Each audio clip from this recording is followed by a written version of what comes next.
And where are you from? From Catalonia, Barcelona. Oh, wonderful. Beautiful. Yeah, yeah. And, I I and visited I am from the United States. mm-hmm. I'm from Minnesota. Minnesota. Okay. Yeah. I visited Barcelona in 2006.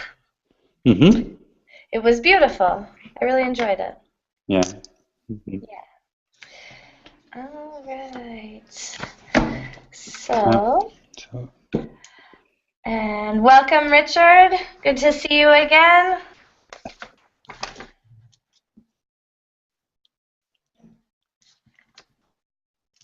All right. So we should have a full class tonight, it looked like. So we'll wait just another minute. See who joins us. Richard, how are you tonight?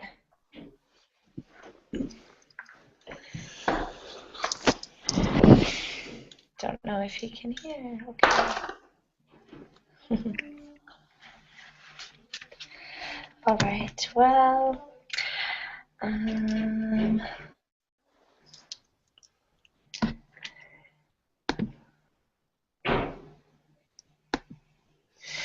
all right. Where is everyone? Well, so Greg, just to tell you a little more about myself, I think this is your first class with me, is that correct? of course. Okay, I thought so. So a little bit about me. I am from the United States, Mm-hmm. but I am living in the Czech Republic right now. Ah, great. In So in Praga, no? no, actually outside of Prague, in Karlovy Vary. Ah, okay. Yeah, so not in the big city. Very, very, very pretty. Prague is very seductive town. Hmm? It is, it is. It's gorgeous. Um, I go about once a month. It's very close to where I am, so Mm-hmm. it's easy to go. Yeah. And what the weather is cold, no? I think. It's a little bit cold, but I'm from Minnesota, which is very, very, very cold. So for me, it is nice. Okay. All right, and Andre, Hello, hello. Stephanie. How are you? I'm good. How are you? I'm doing well. And where are you from? I'm from Czech Republic. Wonderful. I was guessing, so it looks like your name is in Czech. Yes, yes. Andre, with the sound I can't pronounce in the Yeah, middle very there. well. What part of the Czech Republic are you in? uh, City called Pardubice. It's 100 kilometers from Prague. In what direction? East. East. Okay, so far from me. I'm to the west of Prague. Okay. So I'm And, in and and what city? Karlovy Vary. Ah, I know it. Yeah. Yeah. It's a beautiful, beautiful small town. I Yes, really yes, enjoy it it is. there. And full Yeah. of tourists. Yes, Russian Yes, tourists. yes, exactly. And I don't speak Russian, and my Czech is very little, very new. Yeah, and how long have you been in Czech Republic? 2 months. 2 months. Yeah, Yeah. so you cannot speak better because Czech language is quite difficult. It's very, very difficult to learn. And I don't have any classes to take here. So, Yeah. I'm looking for some classes to take so I can learn more. It's very challenging. Well, welcome to class. It's nice to meet you. Nice to meet you. Michael, hello. Hi, Stephanie. How are you tonight? Doing well. How are you? I am good. All right. So I think it looked like we are supposed to have a full class, but I don't know where everyone is, and so we'll just get started. A quick background about me. I'm from Minnesota, from Minneapolis, in the United States, of course. And I'm currently living in the Czech Republic, teaching English. I'm teaching English to small children, so it's very different from the work I do for Verbling. So I'm always quite happy to come on Verbling and work with adults about more grammar, vocabulary, things that I enjoy quite a bit. This is my 7th year teaching. It's my 5th year teaching English as a second language or foreign language. And it's my 1st year teaching abroad. So all 6 of my teaching years before were in the United States. So I'm happy to be teaching to people from all over the world. So tonight's topic is perfect modals. I chose this topic because I wanted to do something with grammar. This is my first grammar lesson through Verbling. I really enjoy grammar, and I know how important it is to learning a language. So I'm excited to do this, and please, any questions you have or comments or anything along the way, please ask, and we will hopefully answer any questions that come up. So just curious, Andre, I know that Czech does not have perfect tenses. Yes. Is that part of why you're joining us tonight? Sorry, I didn't understand. So is that why you've joined this class? To get more practice? Yes. And there's a special modal verbs. Yeah. I don't like them, so usually I don't remember them. So. Excellent. Well, you will get a lot of both tonight. Yeah, it's perfect. Good. Wonderful. All right. So the lesson I have tonight came from esllibrary.com, which is a website that Verbling provides its teachers. So I cannot give you a link to the stories that we'll read, but I will screen share the stories, and then we will have a focused discussion designed to get you using the perfect modals. All right. So this lesson has 3 readings about a man named Jamie.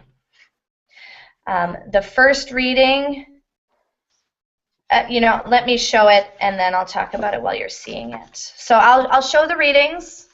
I will read the reading, and you can read along with me. And then we will answer questions about each reading. And then finally, at the end, we will, I'll ask and we will answer some questions about you, so you can use the perfect modals more naturally. So any questions before I screen share? No. All right, here we go. Oops. Here it is. Okay, and I will zoom in a little bit here. All right, so we are looking at Jamie. There is Jamie, and he is lost in the woods. So Lost Part 1. This is a 3-part story. Each part uses a different perfect modal. Okay. So in Part 1, the perfect modal we'll be focusing on is should have and shouldn't have. Okay, so we use, let me just back up. Perfect forms are, the perfect tense is formed using have, the verb to have, with the past participle of another verb. Okay, so I have brought, you have brought, he has brought. And in these stories, they are also combined with a modal. Okay, modals never change form, but they have specific meanings, which is where they can get confusing. So this first part, this first reading, uses should have and shouldn't have. Here we'll see should have, shouldn't have, and we'll see that numerous times throughout the short reading. Afterwards, we will use should have and shouldn't have to talk about what Jamie did or didn't do. Okay, so before I read, you should know that should have and shouldn't have are used when someone did or didn't do something that was a good idea. Okay. In other words, if you did something in the past that was a good idea, we say, good, you should have done that. It was good. But if you did something in the past that was a bad idea, we would say you shouldn't have done that. You should not have done that. Okay. So kind of talking about the past and what was good or bad about an action in the past. So it's a short text, so if there's questions on that, let's talk about it a little bit after this passage. Okay.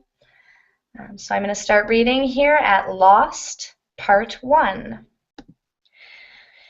Jamie is lost in the woods. He left his hiking group to explore on his own. Now he realizes that he shouldn't have separated from the hiking group. He should have listened to the hiking leader.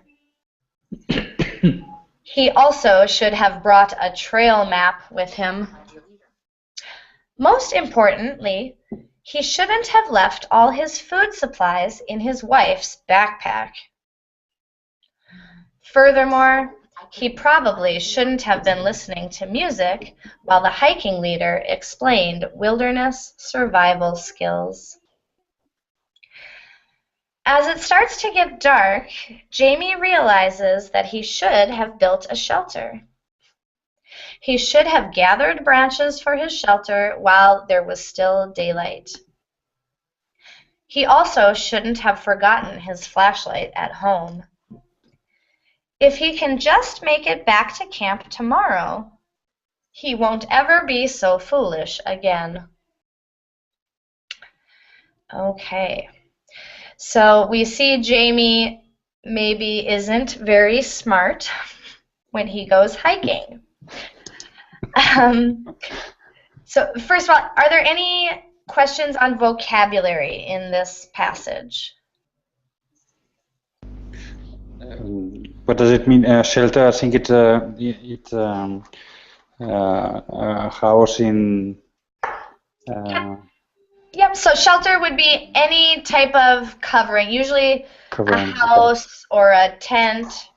Tent. If you're in the woods, probably a tent or a Yeah. cabin. Yeah, very good. Other vocabulary.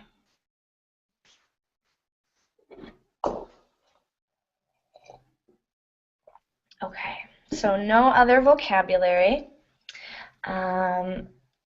So we see here, just to give an example, the first perfect modal we see is right here.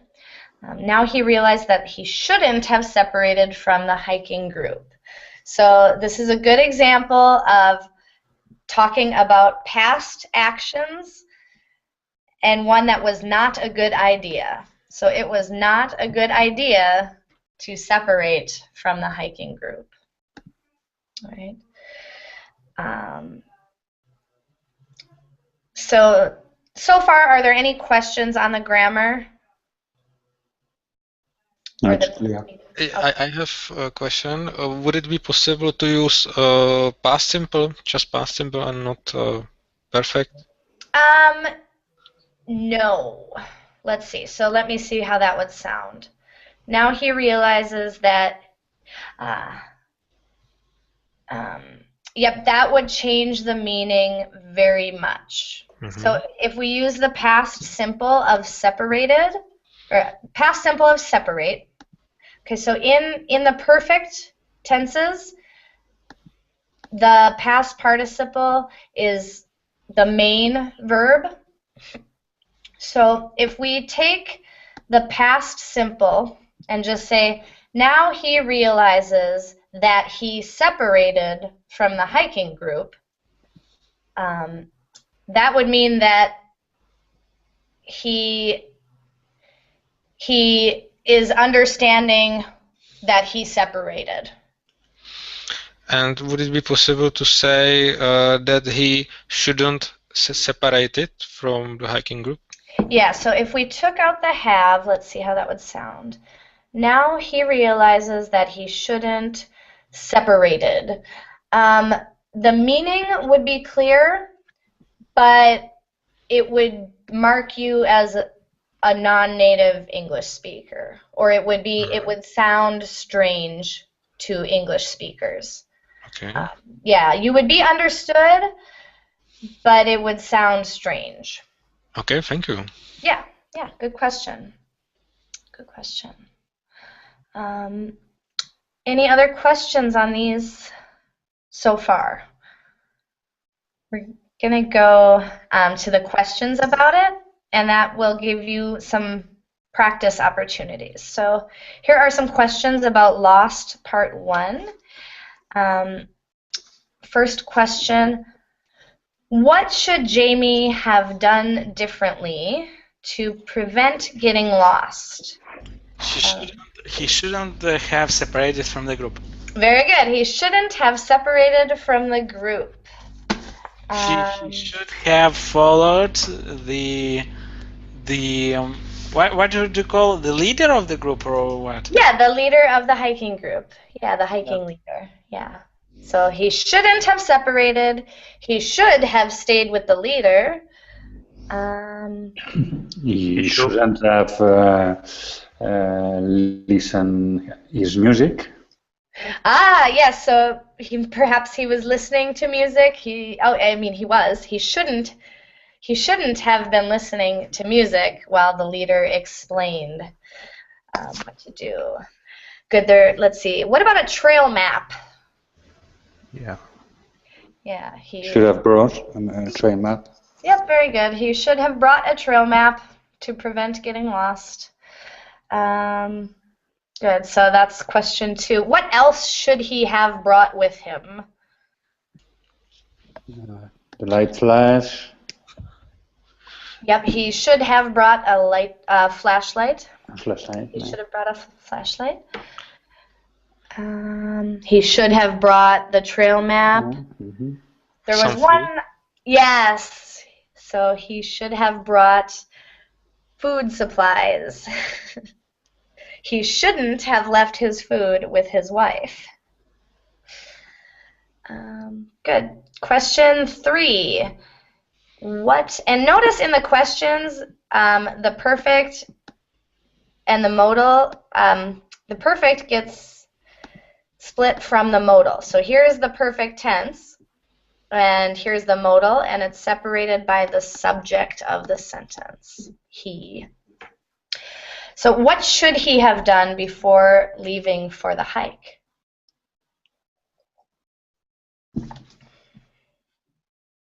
What should he have done?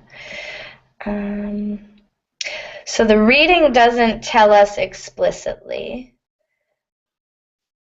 But from your camping experiences,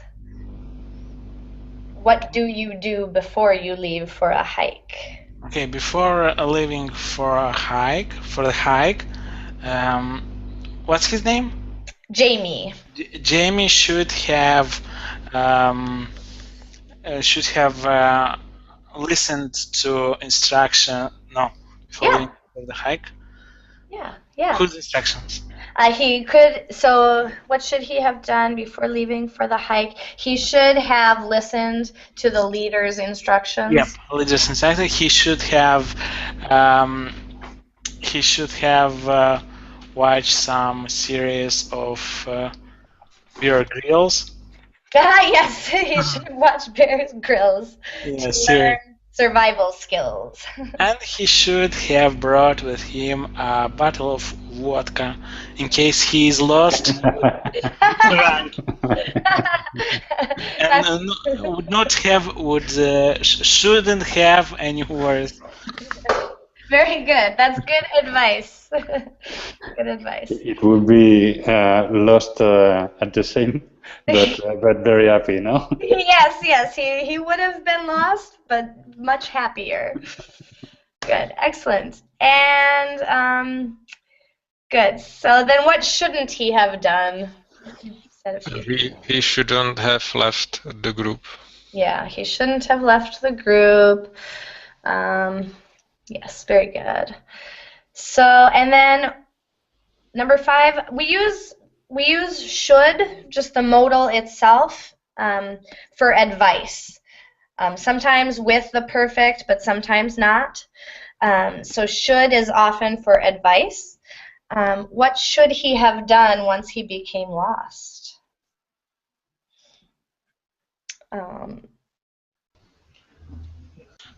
I think he should build some shelter. Yeah, he should have built a shelter. Built this. Yeah.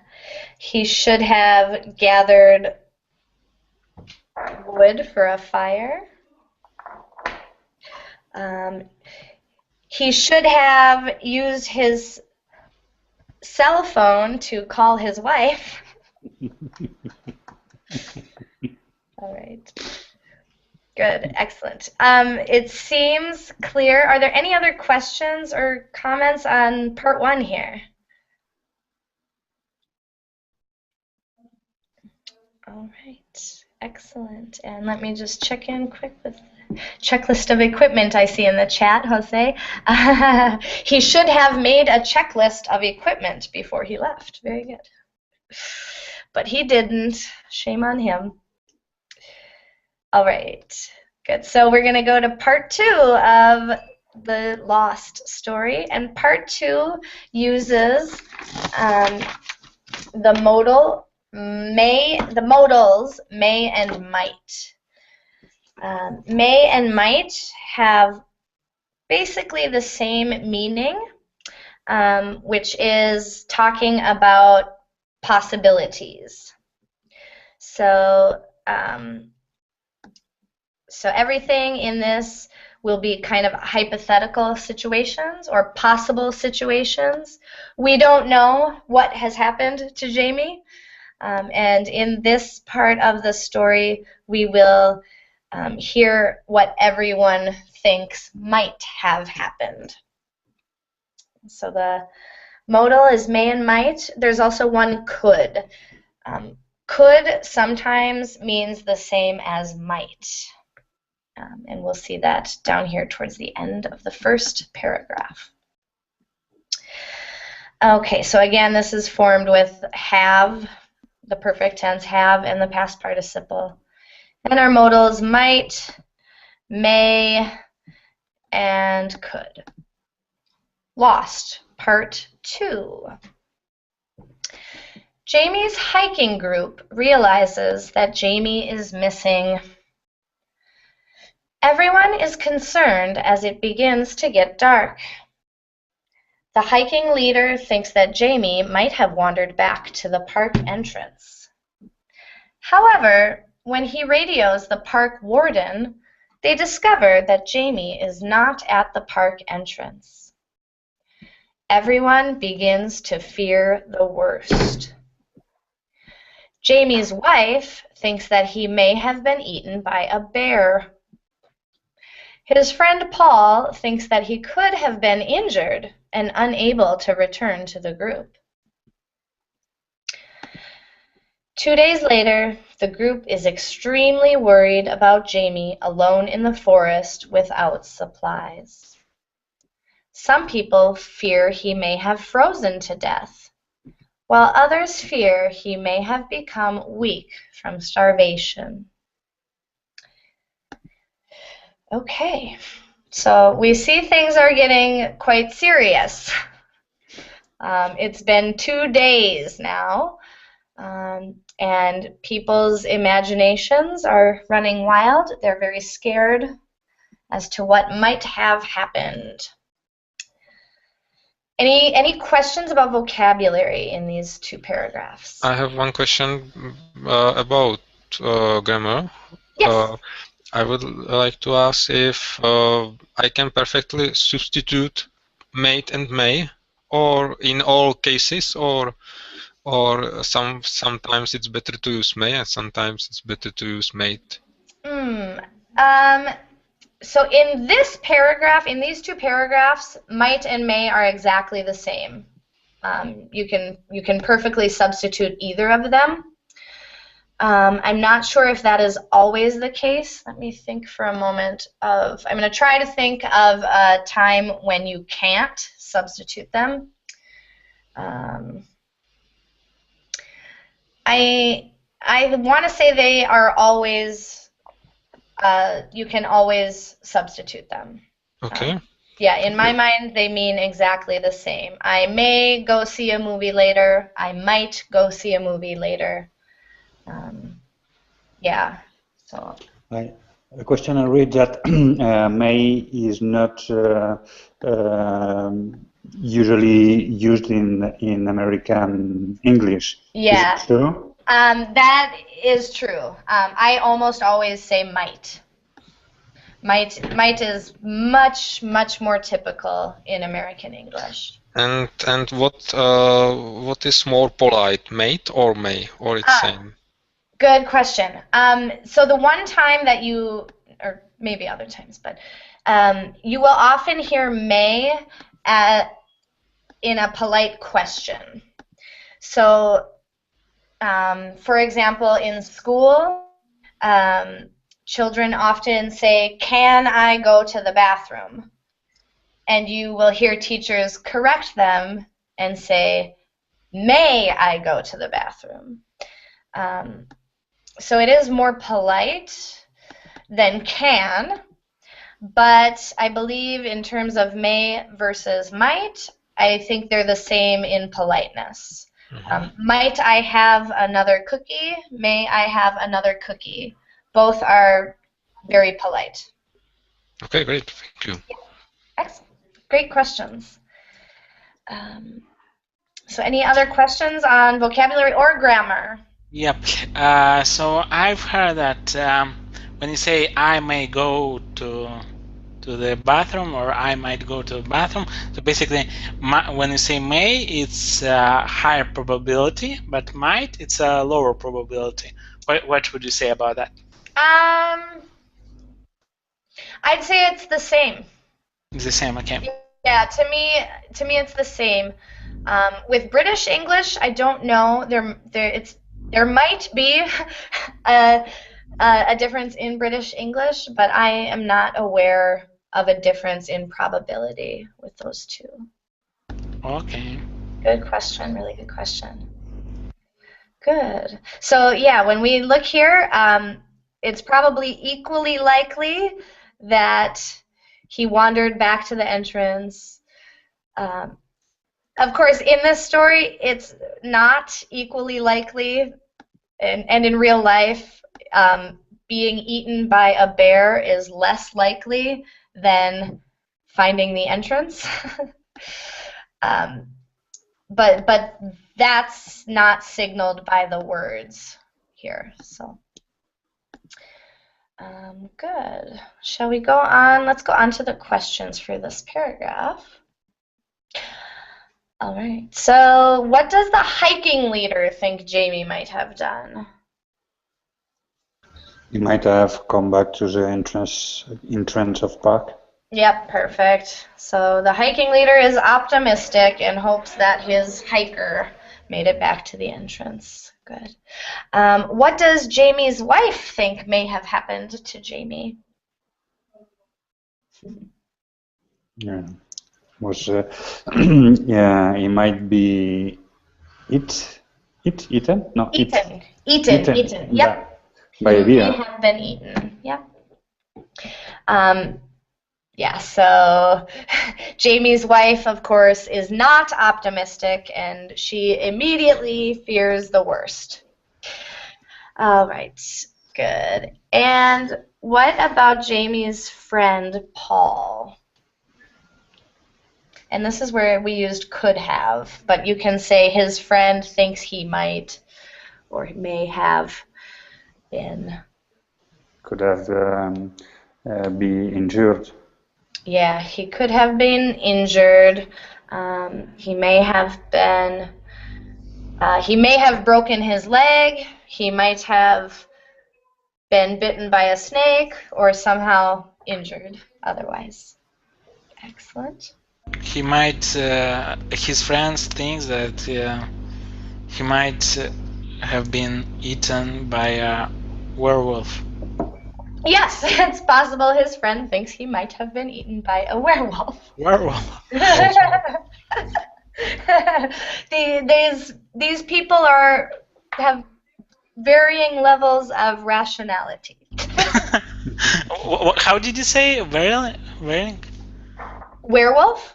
No. What type of varying levels of rationality? varying levels? So like varies, yeah. Yeah, like VA. I'll type it in the chat really quick. Oh, and there's a lot going on in there. Okay. Oh, good, me. How would you say, like, in a polite way, that someone is not too smart? In a polite way, you might say, we would probably use an idiom. There's a lot of good idioms for that. He's not he's the idiom. He's not good in the two. We would say probably not very bright or a little slow. No, that's rude. It's not ever polite, I think, in English to call someone stupid. Let's see. Or you might say, I guess a very polite way to call someone stupid would be to kind of talk around it and say, intelligence isn't his best quality. He's much better at running. Something like that. Okay. Okay, good question. Good. So then, question.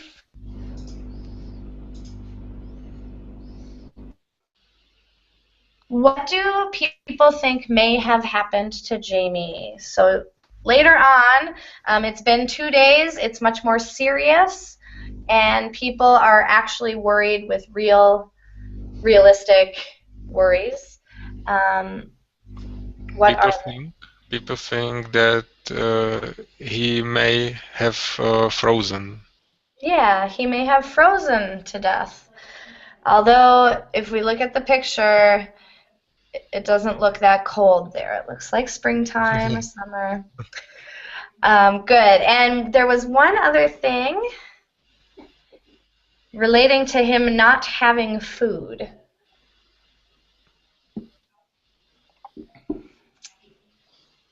He may have starved.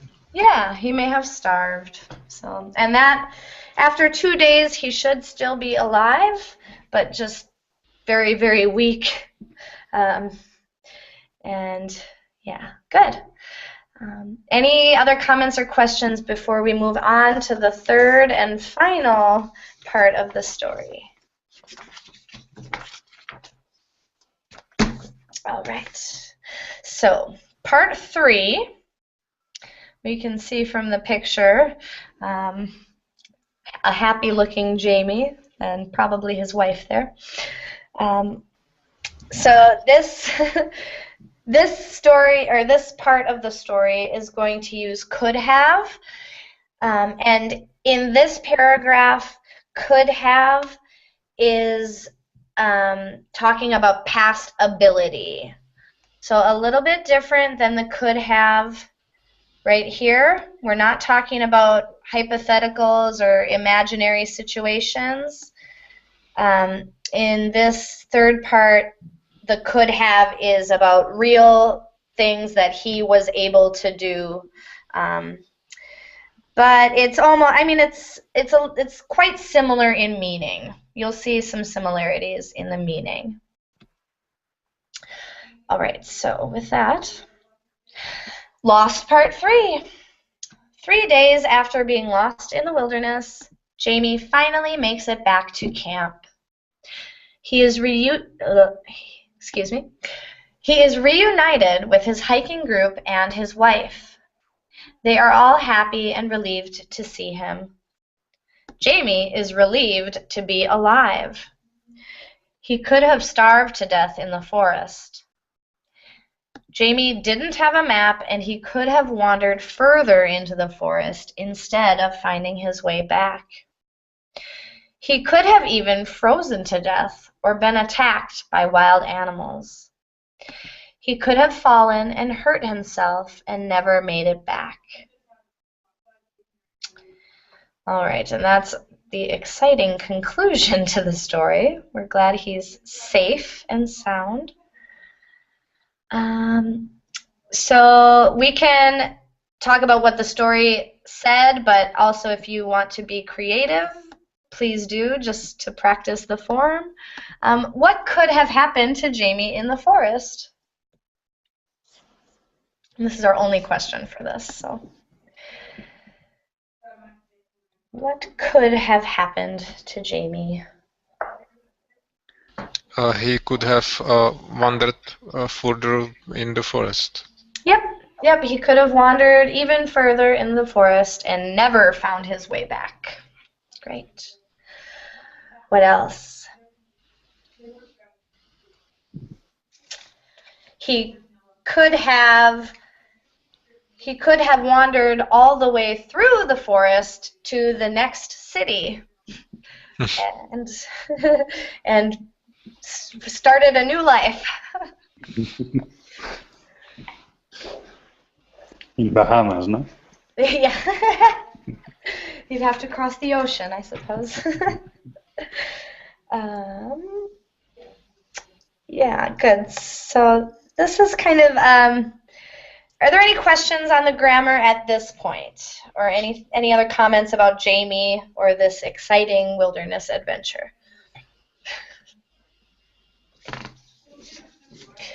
Good. Okay. So this gives us lots of time. The next section is going to be questions about us, about you, and I'm going to just switch back to the camera. So there is a series of questions here about you and your life, so that we can practice using could have and should have and might have in more realistic, more natural ways about our own life. He could have found his Angelina Jolie. I'm reading in the chat.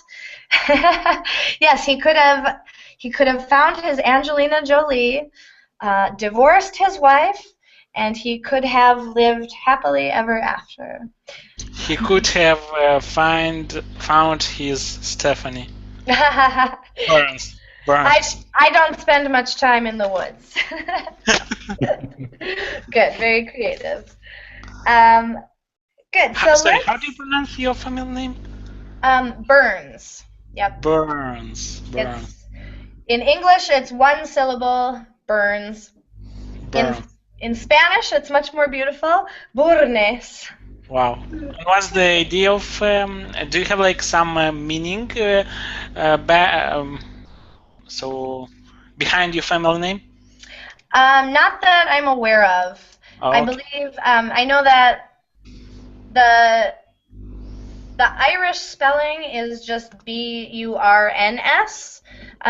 So my spelling with the E, B-U-R-N-E-S, is the Scottish spelling. So my family name is Scottish, even though I'm only a very small part Scottish. Okay, thanks for sharing. Yeah, no problem. All right, so let's get into our lives. Questions about you, and I will try to answer them as well. Question number 1, have you ever done something that you regretted afterwards? And if so, what could you have done differently?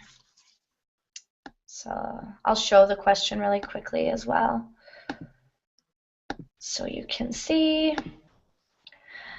All right. So first question here, have you ever done something that you regretted afterwards? For example, hurt someone's feelings. What could you have done differently? And I hope everyone can give a little bit of an answer here to practice. So does anyone want to go first? If you want, I go first. Yes, I shouldn't have started smoking a few years ago. Ah, okay. So you regret starting smoking? Mm-hmm. Okay, so what should you have done differently, or what could you have done differently? I should have focused myself more to sport way of life, healthy way of life.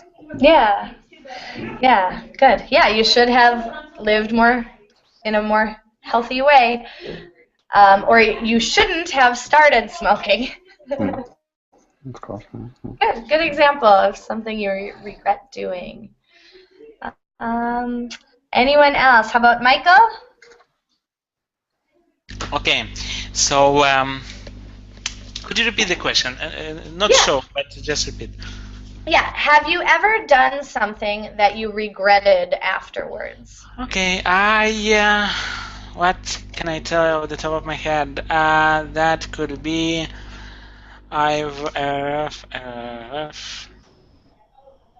well, okay, let's say I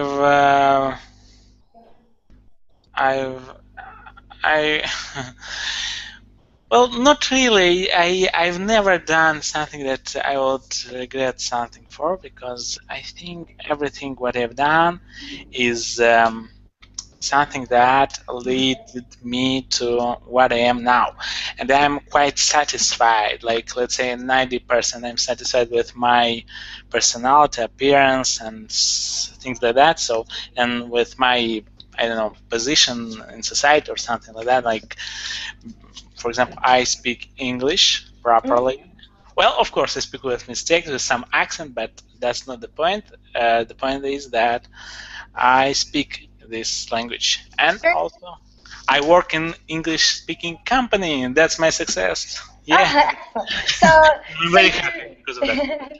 Good. So you don't have any regrets, because each choice that you have made has led you to where you are now. Yeah, and you're very happy. The thing that maybe if you asked me 2 years ago or 3 years ago, I would say that I would told you that I have lots of regrets because I didn't do that, didn't do this. But 2 years ago, I've read and I've listened so good American motivation books. Like, I don't know, have you ever heard of Tom Hopkins?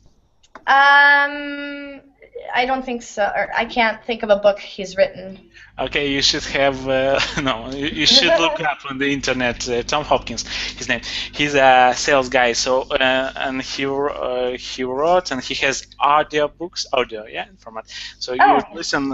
He's very, very smart guy. So he helped me to think in another way.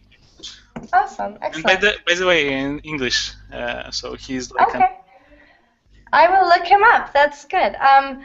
Interesting. Thank you for your answer. I actually when I was preparing for this lesson, I struggled to answer that question for the same reason. Of course, I've made many mistakes, but I don't regret them because if I could go back and change them, I wouldn't. So to me, regret means you would change it if you could. The point I don't remember mine. I have one. I regret coming to the Czech Republic without a good language book. So I should have found a really good language book to bring with me to the Czech Republic. You can find a language exchange person, like, I don't know, if you were in my country, I would exchange with you 24 hours per day. I would have exchanges with you. I will see. I will look and see if I can find something. But I like having a book with exercises to do grammar. No, you don't need exercise. You need practice. Practice makes perfect. Perfect practice makes perfect. True. All right, excellent. Thank you for your answer. And Andre, how about you? Have you ever done something that you regretted afterwards? Okay, I little regret that I haven't tried to study abroad at some university, for example, because I think it would be great experience. I studied only university at Czech Republic, but it would be better to try some other university, and also I would improve my English. Would be good for me because English is very important nowadays. Good answer. So if you could do something differently, you would have studied abroad during college. Excellent. Great question, or answer, excuse me. All right, and Richard, how about you? Have you ever done something that you regretted afterwards? Well, in this moment, my mind is a bit on blank, but I should have begun with this English class before, because currently I'm using this language in my job, and really I should have started early. Should have started earlier. Okay, good answer. Very good answer. And good grammar, everyone. I think I heard everyone using the perfect with a modal, so very good. Let's go on to the second question. I'll read it and then I'll show it again. So think of a time you got in trouble for something. What could you have done differently so as not to get in trouble? And I'll just quickly share that question. Okay, so second question there. Think of a time you got in trouble for something. What could you have done differently so as not to get in trouble? And don't say, don't get caught. All right. Sorry, teacher, I have to go now. Thanks for the class. Okay, thank you for coming. Glad to have you. Bye, everyone. Goodbye. Bye. All right, so who would like to start answering? Greg? I don't remember any trouble. I could probably try to start. I suppose I should, but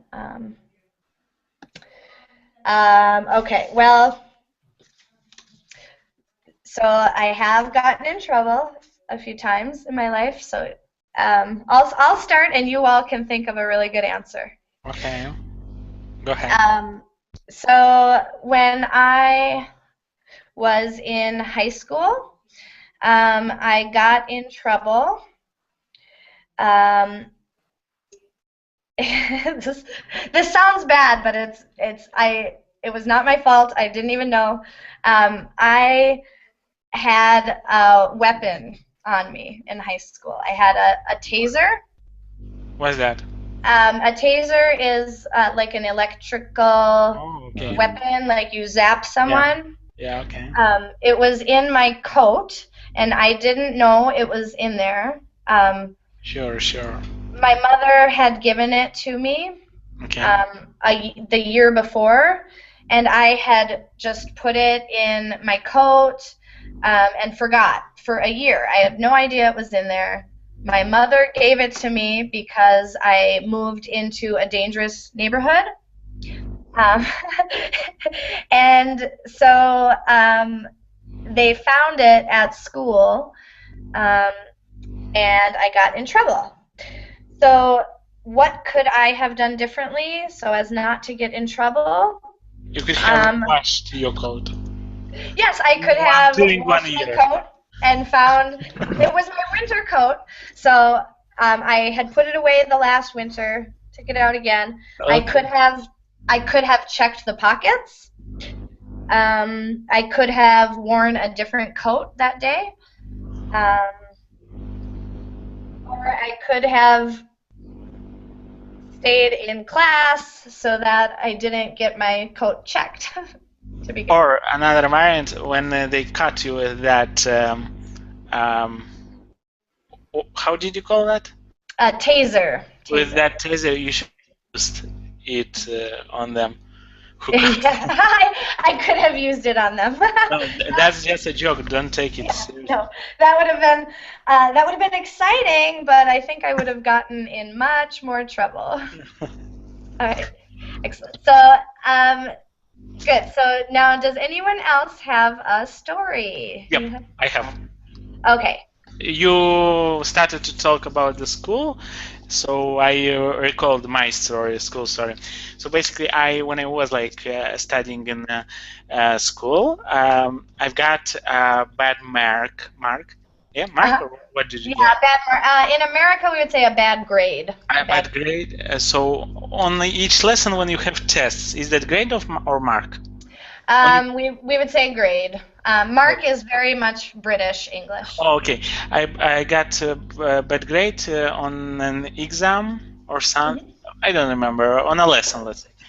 And and my friend got the same like bad mark, and we figured out that we should take the.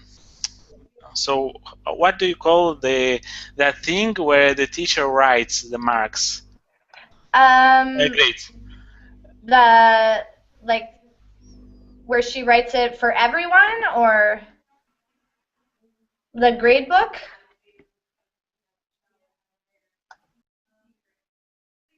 Or a chalkboard?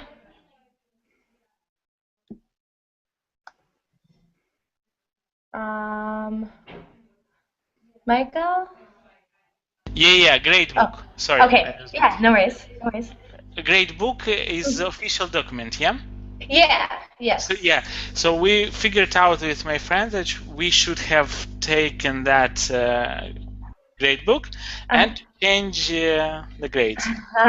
We have taken, or no? We took.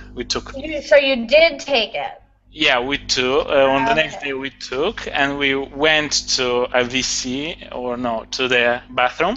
And we changed our grades, and we added some grades on other subjects, like. Oh no! And we put that grade book on where it was. Yeah. Yeah. We were spoiled because the teacher saw that it's not his writing, yeah?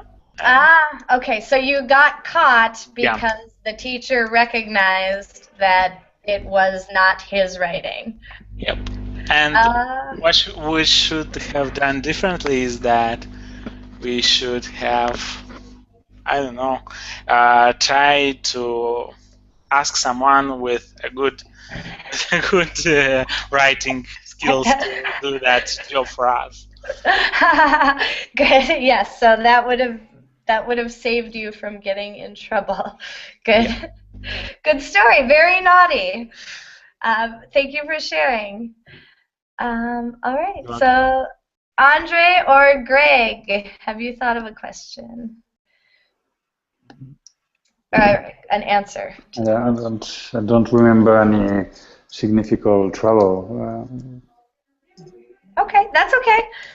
No problem. Andre, have you thought of an Yes. answer? Yeah. Yes, Okay. I can try.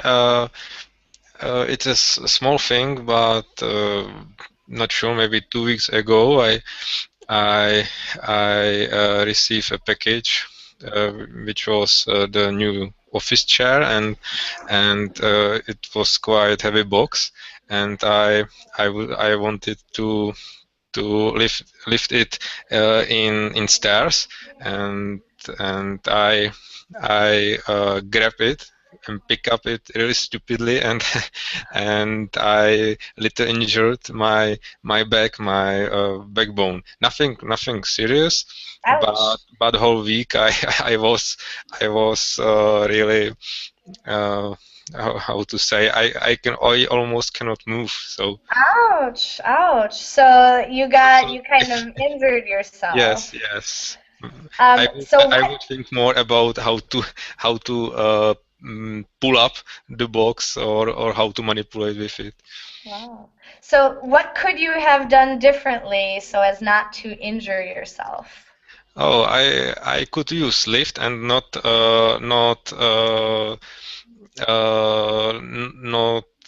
move it just in my hands, and I could do technically better in pulling up the box. Good. So you could have lifted properly. Yes, yes, Yeah. exactly. Could have lifted properly. Excellent. Good. Hopefully you will think of that next time you are lifting. Good. I'm laughing also at the comments here in the chat. Jose and Victor are quite funny there. So hopefully you've all been reading the chat when you get a chance. So we don't have enough time really to go on to the next question, but with our last minute or two here, is there anything else, any other questions about the grammar or comments about the class or anything in general? Okay. I would like to ask you for some feedback. So what would you say about my English, but honestly, not it's good and things like that. Tell me honestly, like, what should I improve on, like, on my English? What do you... So I think I've been like in 3 classes of yours. Yeah. Like, this is third one. So what would you say, like... So let's see. It is a little bit hard to answer. You're clearly between intermediate or advanced. I would put you, from what I hear anyways, at advanced, somewhere in the advanced range. And the problem with that is that it's harder to tell from the outside what you most need to work on. One thing I would say, and this is for almost every English learner, is sentence stress. So English sentence stress at the highest level, the stress that we place on a certain word can change the meaning. What do you mean? How do I speak? Like, what is my mistake? Can you? My notes. I do take notes during lessons, but they are not that detailed for you specifically. No, what I mean about word stress. How do I sound? Do I sound too like high pitch or what? No. No, but what I notice is missing from advanced students. Okay. They almost never use intonation to change the meaning of a sentence. Instead, they'll use more words, or they'll explain more, or they'll repeat the point. Okay. Whereas we might use intonation to make the point. Okay. Yeah, that's a great topic for another lesson, actually. And when they assign me some more classes, I will look at putting together a stress and intonation lesson for advanced learners. Oh, okay. Yeah. We'll look forward for that. Well, I will look forward to seeing you again. And Andre and Greg, thank you for joining us, and Jose and Victor in the chat, and anyone else who I maybe missed. Thank you for joining us. Yes, Michael and Greg and Andre and Jose and Victor. Thank you all. Thank you, Stefan. And I hope to see you again soon. Thanks. So, Have a great night. Bye-bye. you as well. Goodbye. Bye. Bye.